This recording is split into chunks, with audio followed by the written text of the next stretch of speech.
सोचें, ऐसी फिल्में जो दुनिया भर की बड़ी से बड़ी फिल्मों के साथ कंपेयर हो सकती हैं, लेकिन आपने कभी इनका नाम तक नहीं सुना।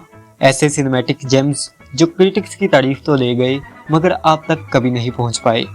आज हम इन्हीं हिडन मास्टरपीस फिल्मों को दोबारा डिस्कवर करने वाले हैं। इस लिस्ट में रोमांस भी है, दोस्ती भी, पॉलिटिक्स भी और जज्बात भी। और बिलीव मी, अगर आप इंडियन सिनेमा को हल्के में ले रहे हो तो वीडियो को एंड तक देखें, क्योंकि जब तक हम नंबर 1 तक पहुंचेंगे आपका इंडियन सिनेमा के बारे में सोचने का तरीका बिल्कुल बदल चुका होगा। साहब तुम भी कैसा बुज़दिल साहब है। अभी तुम देख कबीरा रोया क्लासिक रोमांस कॉमेडी फिल्म है जो वक्त के साथ गायब हो गई, और बहुत ज्यादा चांसेस हैं आपने आज से पहले कभी इसका नाम भी नहीं सुना होगा।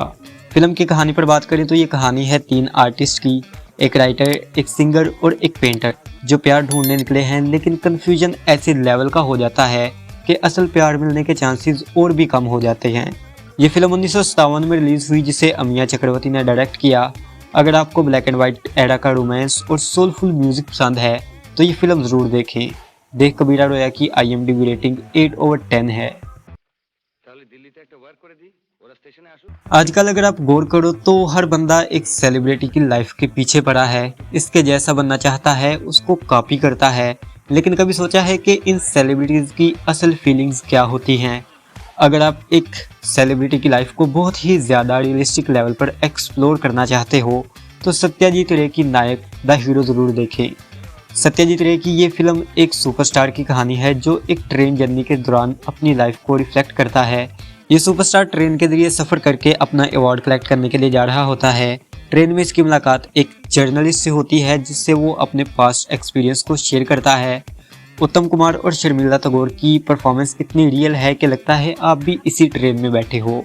अगर आपने नायक नहीं देखी तो यकीन माने आपने सिनेमा का एक हिडन जेम मिस किया है।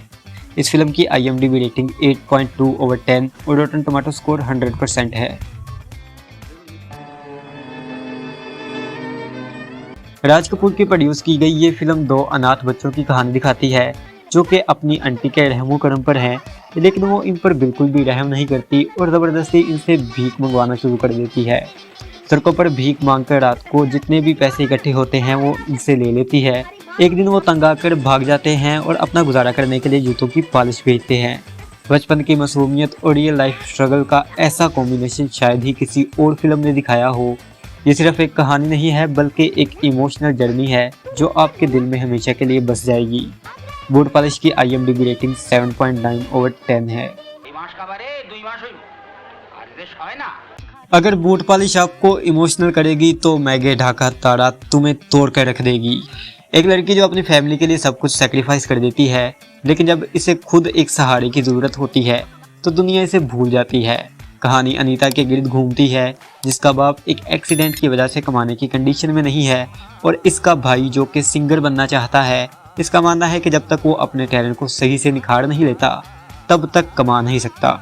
इस सब के चलते फैमिली का सारा बोझ अनीता पर आ जाता है।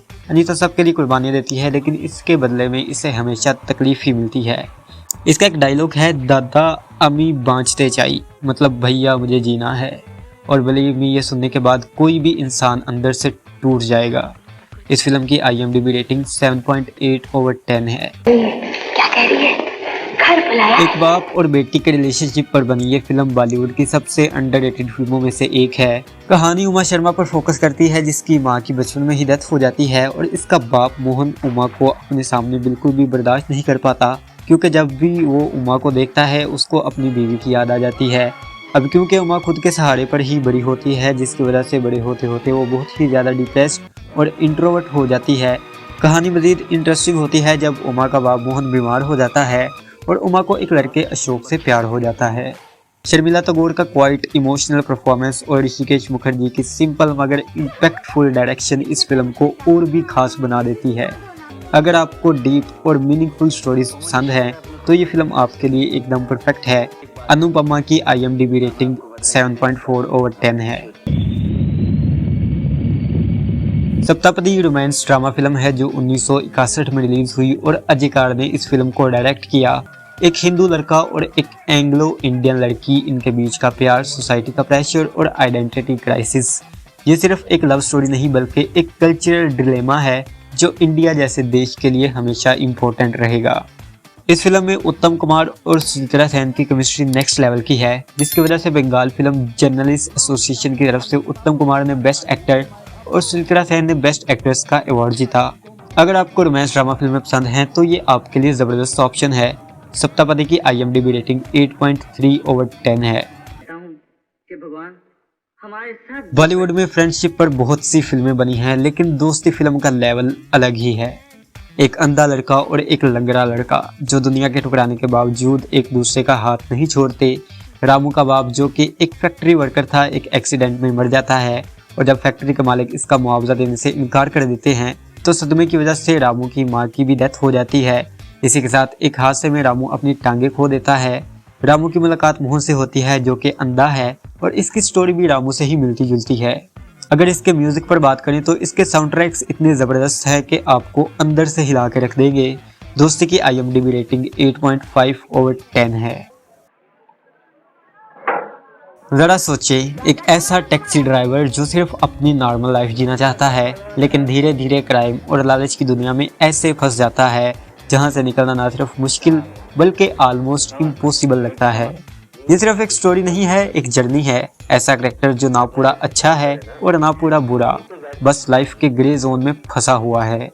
सत्यजीत रे ने इसको सिर्फ एक क्राइम ड्रामा ही नहीं बनाया, बल्कि इंसान की साइकोलॉजी और उसके अंदर चलने वाले कॉन्फ्लिक्ट्स को इतनी खूबसूरती से दिखाया है कि आप कहानी से ज्यादा कैरेक्टर्स के माइंड में घुस जाओगे। और जब ये फिल्म खत्म हो जाएगी तो आप सिर्फ यही नहीं सोचोगे कि फिल्म अमेजिंग थी, बल्कि ये भी सोचोगे कि कभी कभी सही और गलत के बीच की लाइन इतनी ब्लडी क्यों हो जाती है। अभी जान के IMDb रेटिंग 7.9/10 है। निकल जाते हो दादिया मरोक नहीं है। कभी कभी असली रिश्ते खून से नहीं बल्कि इमोशंस से बनते हैं। काबुली वाला एक ऐसी ही कहानी है जो एक अफगान मर्चेंट और एक छोटी सी लड़की के बीच एक अजीब सी दोस्ती जो वक्त और फासलों से भी बड़ी है। एक तरफ एक आदमी जो अपने देश अपने घर से दूर है, दूसरी तरफ एक बच्ची जो उसमें अपने बाप का प्यार ढूंढ लेती है। सिंपल लगने वाली ये स्टोरी इतनी डीप है कि आप सोचने पर मजबूर हो जाओगे कि प्यार और अपनापन सिर्फ रिश्ते से बनता है या एहसास से। और अगर बलराज साहनी की परफॉर्मेंस पर बात करें तो बस एक बार देख लो, गारंटी है दिल छू जाएगी। काबुली वाला की IMDb रेटिंग 8/10 है। अच्छा सुनो, और अब है सबसे अंडररेटेड मास्टरपीस की बारी। कभी कभी जिंदगी हमें उस मोड़ पर वापस ले आती है जहां हमने किसी अपने को छोड़ा था, पर जब वापस देखते हैं तो सब कुछ बदल चुका होता है, या शायद कभी नहीं। निमंत्रण एक ऐसी ही कहानी है। एक आदमी जो सालों बाद अपनी पुरानी मोहब्बत से मिलता है। एक वक्त था जब दोनों एक दूसरे के बिना जीने का सोच भी नहीं सकते थे और अब बस खामोशी है। ये फिल्म कोई रोमांटिक लव स्टोरी नहीं बल्कि एक रियल, सटल और डीपली इमोशनल स्टोरी है जो तुम्हारे दिल को धीरे से छू के निकल जाएगी। और जब एंडिंग आएगी तो बस एक अजीब सी फीलिंग लेकर उठोगे जो लफ्ज़ों में डिस्क्राइब करना मुश्किल है। वक्त बदल जाता है पर क्या इमोशंस भी बदल जाते हैं। अगर ये स्टोरी आपको जानी पहचानी फील हो रही है तो इसकी वजह अजय देवगन और ऐश्वर्या राय की फिल्म रेनकोट हो सकती है, क्योंकि उसकी स्टोरी लाइन भी कुछ ऐसी ही है। बट निमंत्रण अजय देवगन की रेनकोट से कहीं ज़्यादा बेहतर है। अगर आपको रेनकोट पसंद है तो इस फिल्म को देखकर आप रेनकोट को भूल जाओगे।